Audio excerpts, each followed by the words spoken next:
Tadetat Rushirangira Purovacha Naitadachirnavrato dhite Namah Paramarishibhyo Namah Paramarishibhyaha Tadetat Satyam Rishirangira Purovacha Naitadachirnavrato dhite Namah Paramarishibhyo Namah Paramarishibhyaha. Again he says, Tadetat Satyam. That is this, the truth.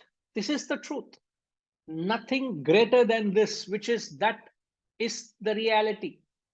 And the world that you're experiencing is that truth.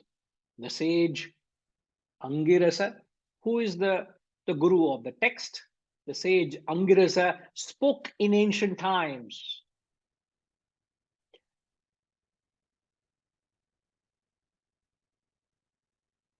What did he speak then? He spoke about this truth then.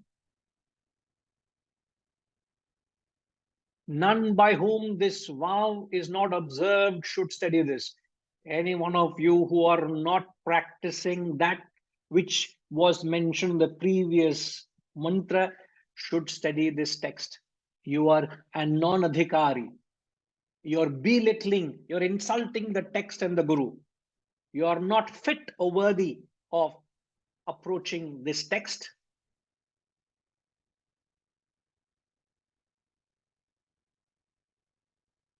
Achirna vrat, not fulfilling the vow, adhite should study this.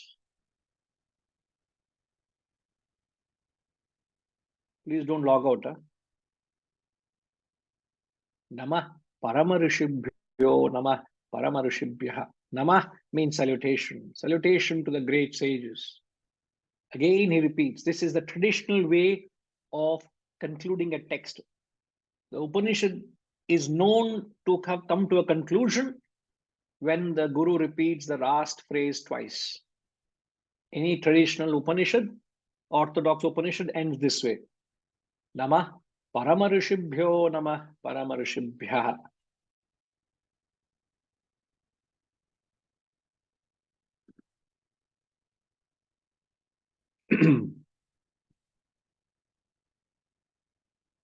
So as you understand, the traditional knowledge is not given to a non-adhikari. So it is not for the Guru to dismiss you or qualify you. It is for you to make yourself worthy of receiving this knowledge. So it requires a lot to be worthy of this knowledge. It's not easy. So never ever take the knowledge or the Guru for granted. Don't make him your peon or clerk to dance to your tunes. You can't buy over your Guru with anything that you can throw at him.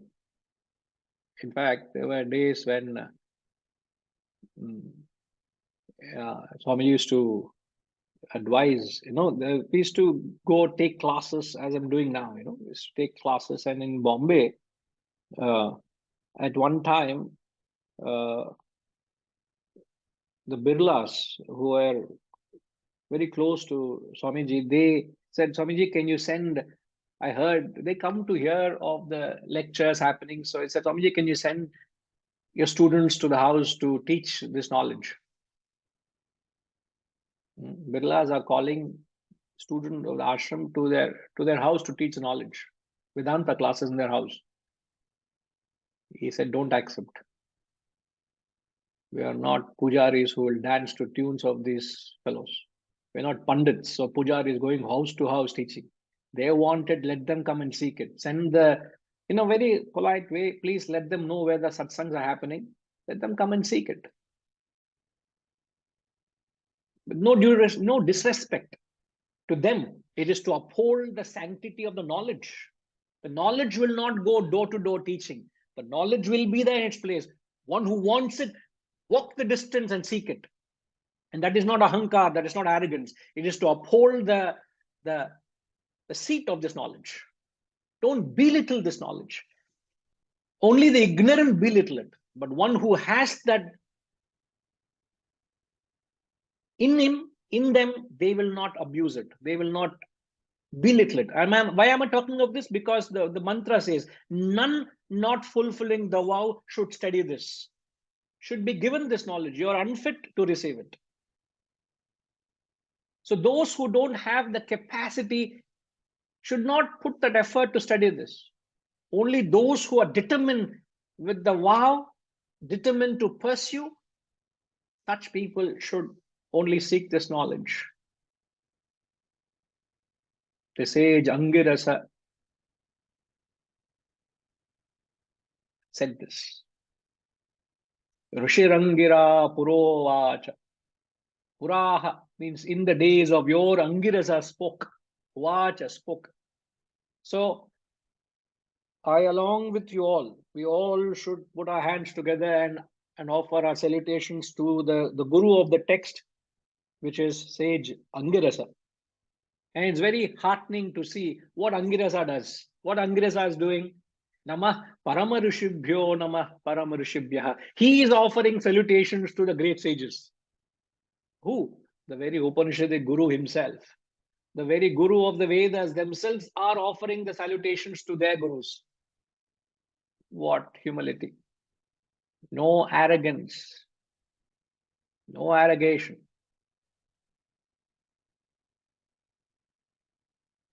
Very touching. So it is not an opinionated truth, it is the Sanatana Dharma. This Sanatana Dharma has been handed down through this parampara of the Guru Shishya, and that is evident here. So even though the Guru, he doesn't take the authority of a Guru and he bows down to the lineage of Gurus. So he bows down to the Acharyas of yore, Pura. Very touching, very, very, it could be a very emotional moment.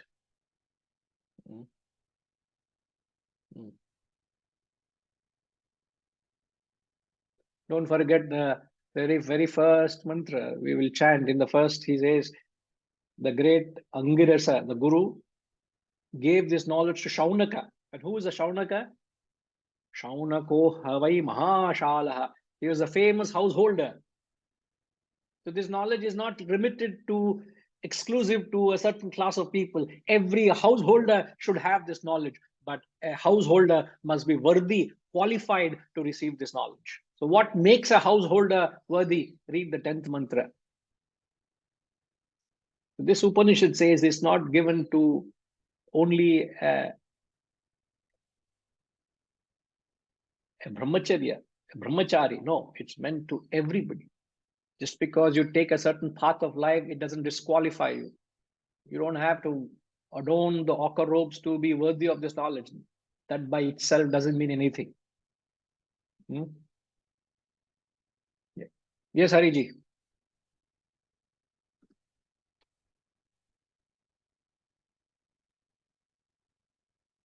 Guruji, just like in Atmapoda, he gives the qualification in the beginning that these are the qualification for him to study the Atmabodha.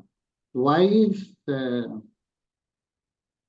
Angiras gives these two verses at the last after having taught the entire Upanishad? Why these two verses? There must be some reason why he is bringing these two verses at the last. After teaching, then he gives the qualification. Why was it not brought as the first two verses? It is anybody's guess. I don't know why. Why would a guru do that? But since you asked, the times of when Adi Shankaracharya spoke the Atmabodha and when the Upanishads were given were different era. And the style of the Upanishads, you must understand, the style of the Upanishads caters to the highest bracket of students first. Yeah, sure. The later texts followed the reverse order. So, since the later texts followed the reverse order, that they catered to the lowest bracket of students, they had to, in fact, explain themselves. The student bracket were not of that caliber. So, since the student is not of that caliber, he needs to be told what are the qualities required to study the text. Perhaps it will enthuse the student to work on those qualities to receive.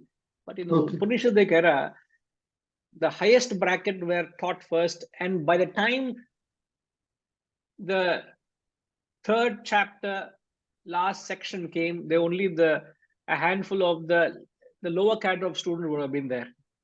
So to them, to enthuse them, perhaps. So I would say the lowest cadre of Upanishadic student is the top cadre of any other text. For example, Atma Bodha. Possible. That may be the answer. Other than that, I don't know what was the reason why a guru would do that. Right, sir? Okay. Right. So we will chant the first mantra, please.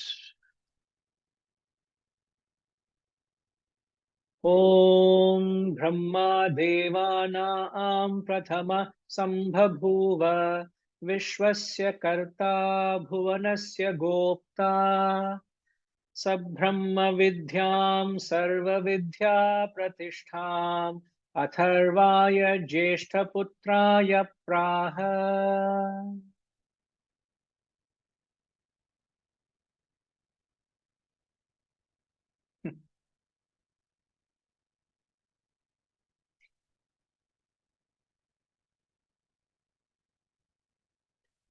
So this is a traditional approach of chanting the first mantra, just to